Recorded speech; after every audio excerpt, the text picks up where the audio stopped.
Hi viewers, welcome back to our channel. இன்னைக்கு நம்ம spicy நண்டு கிரேவி எப்படி பண்ணலான்றதை வாங்க பார்க்கலாம். சூடான கடாயில் எண்ணெய் ஊற்றிக்கோங்க.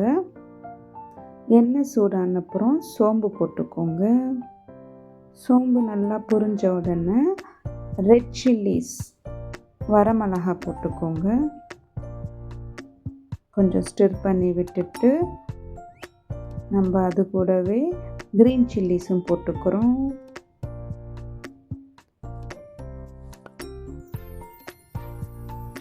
நெக்ஸ்ட்டு ஃபைன்லி ஸ்லைஸ்ட் ஆனியன்ஸ் போட்டுக்கிறோம். போட்டுக்கிட்டு நல்லா ஸ்டிர் பண்ணி விடுவோம். ஆனியன் ஓரளவு கோல்டன் ப்ரௌன் ஆன அப்புறம் சில்லி பவுடர் சேர்த்துக்கிறோம். 2 ஸ்பூன்.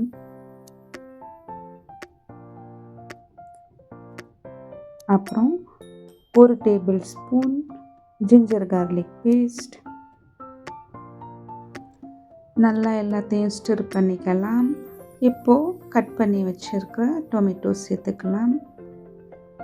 மின்ட் லீவ்ஸ் சேர்த்துக்கலாம். கொஞ்சம் டொமேட்டோ நல்லா குக் ஆகுறதுக்கு நம்ம கொஞ்சமாக வாட்டர் ஆட் பண்ணுவோம். to make it soft. கொஞ்ச நேரம் ஒரு 2 minutes தட்டை வச்சு மூடி வச்சு திறந்தா நல்லா டொமேட்டோஸ் எல்லாம் குக் ஆகிருக்கும். நல்லா ஸ்மாஷ் பண்ணி விடுங்க. இந்த ஸ்டேஜில் நம்ம க்ளீன் பண்ணி வச்சுருக்கிற நண்டுங்களை போட்டுக்கலாம். எல்லாத்தையும் நல்லா கலந்து விடலாம்.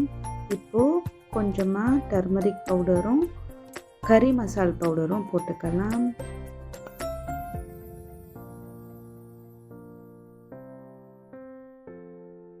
இப்போ கிராப் எல்லாம் முழுகிற அளவுக்கு நல்லா தண்ணி ஊற்றிக்கலாம். நல்லா எல்லாத்தையும் ஒன்றா கிளறுங்க. இப்போ தேவையான அளவு உப்பு போட்டுக்கலாம். நல்லா கிளறி விட்டுட்டு ஒரு தட்டை வச்சு மூடி வச்சுக்கோங்க 15 மினிட்ஸுக்கு.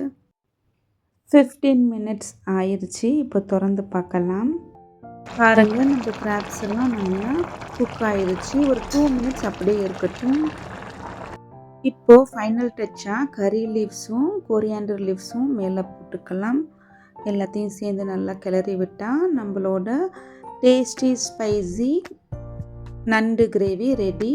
ஹாட் ரைஸ் கூட சூப்பராக இருக்கும். ட்ரை பண்ணி பார்த்துட்டு எப்படி இருந்துச்சுன்றதை சொல்லுங்கள். தேங்க்ஸ் ஃபார் வாட்சிங்.